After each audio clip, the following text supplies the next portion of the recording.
तो धनतेरस की पूजा के लिए हमें क्या क्या सामान लेना है, चलो मैं आप पेन पेपर ले लीजिए और मैं आपको लिखवाती हूँ। नोट करिए, आपको लेना है धनवंतरी जी का एक फोटो, दो झाड़ू, सेंधा नमक लेना है या रॉक सॉल्ट लेना है, चीनी लेनी है, चावल लेना है, 5 तरह के पल्सेस या मतलब दालें लेनी है, साबुत धनिया लेना है, मोर पंख 13 लेने हैं, कुबेर जी की चाबी लेनी है, मिट्टी का एक बर्तन लेना है, मतलब मिट्टी का एक कलश या छोटा सा घड़ा लेना है आपको।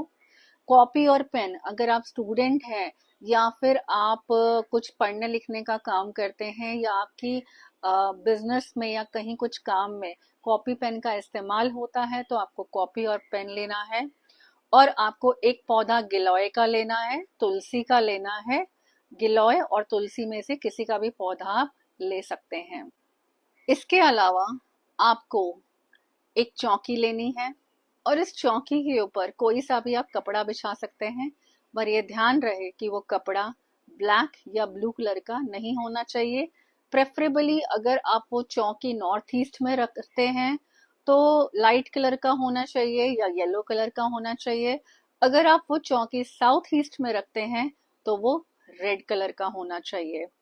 अब आपने ये सारी चीजें जब ले ली हैं तो आप एक चौकी जो है जिसके ऊपर ये सारा आप सामान रखेंगे झाड़ू के अलावा, उस चौकी को अगर आप चाहें तो आप सबसे पहले मिट्टी का जो लेप होता है या फिर जैसे गोबर का लेप बोलते हैं, अगर आप गांव में रहते हैं कहीं पर तो उस लेप से आप वो पूरा उसको कर दीजिए, उसको सुखा लीजिए।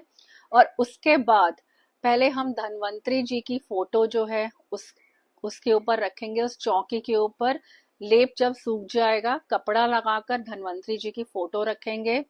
और उसके बाद हम मिट्टी का गमला साइड पे रखेंगे जिसमें हम थोड़ी सी मिट्टी डाल देंगे और साबुत धनिया जो मैंने बोला है वो थोड़ा उसके अंदर डाल देंगे पानी डालकर। उसके बाद एक हम कलश ले लेंगे, जो कलश मैंने आपको बोला था कि आपको मिट्टी का लेना है, उस कलश के अंदर हम एक अमृत का पानी तैयार करेंगे जिसमें हम तुलसी के पत्ते डालेंगे, मुलेठी डालेंगे, एक दो केसर डालेंगे, थोड़ा सा ड्राई गिलोय डालेंगे और साबुत धनिया डालेंगे और थोड़ा सा पानी उसमें डाल देंगे। और जितनी भी ये सारी चीजें मैंने आपको बोली थी अबव, वो सारी उस चौकी के ऊपर सजा देंगे। और लक्ष्मी माता और धन्वंतरी माता की फोटो हम उसके ऊपर रख देंगे और उसके बाद हम देसी घी का दिया उसके ऊपर जलाएंगे। और धन्वंतरी जी का जो मंत्र होता है यूट्यूब से आप देख सकते हैं, वो आप इस पे चला देंगे। और ये सब जितना भी पूरा सामान है ये हमें धनतेरस से लेकर दिवाली तक रखना है अपने, इसको हम ऑल्टर बोलते हैं। और ये सारा सामान जो है ये जब अब पूजा रहेगा तो पूजा में ये सारा सामान हम इसको यूज करेंगे। तीनों दिन हमें पूजा करेंगे। धनतेरस के दिन, रूप चौदस यानी छोटी दिवाली के दिन और दिवाली के दिन हम इसकी पूजा करेंगे। और ये जो पानी है, ये जो अमृत वाला पानी है, ये रोज जब हम रखेंगे तो पूजा करने के बाद हम थोड़ा थोड़ा पानी अपने घर वालों को भी पिला देंगे और अपने घर पे भी हम ये पानी छिड़क सकते हैं। तो ये तरीका है धन्वंतरी जी की पूजा करने का, धनतेरस से लेकर दिवाली। अब जब ये दिवाली के बाद ये सारी पूजा हो जाएगी तो जो ये झाड़ू है, एक झाड़ू हम मंदिर में दान कर देंगे और एक झाड़ू को हम अपने घर में यूज करेंगे। और जो हमारा पुराना झाड़ू है वो हम डस्टबिन में नहीं फेंकेंगे, वो हम किसी भी स्वीपर को दे देंगे कुछ पैसों के साथ। और जो हमने 13 मोरपंख रखे थे उसमें से एक मोरपंख तो हम अपने मंदिर में रख लेंगे और बाकी जो 12 मोरपंख हैं वो हम अपने, अगर हम चाहें तो हम अपने घर के मेन गेट के ऊपर उल्टा करके, मतलब पंख नीचे के साइड और वो डंडी जो है वो ऊपर की साइड, हम अपने घर के मेन डोर पे लगा सकते हैं।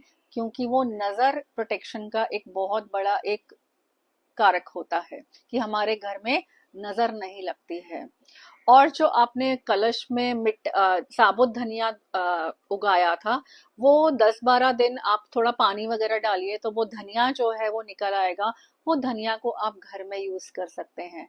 जितना भी ये दालें हैं, ये पल्सेस हैं, या जो कुछ भी है, वो आपका एक प्रसाद है। वो आप अपने मेन जहाँ पर आपका घर है, जो आपका किचन है, वहां पर आप उसमें डाल सकते हैं।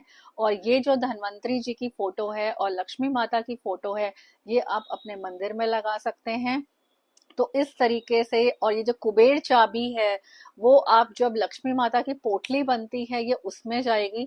पोटली बनने का प्रोसेस अलग होता है, वो अगर आप बनवाना चाहते हैं तो वो भी प्रोसेस मैं आपको बता सकती हूँ। आप मुझे कमेंट बॉक्स में पूछ लीजिए कि पोटली बनाने का प्रोसेस क्या होता है। वो कुबेर चाबी उसमें जाएगी।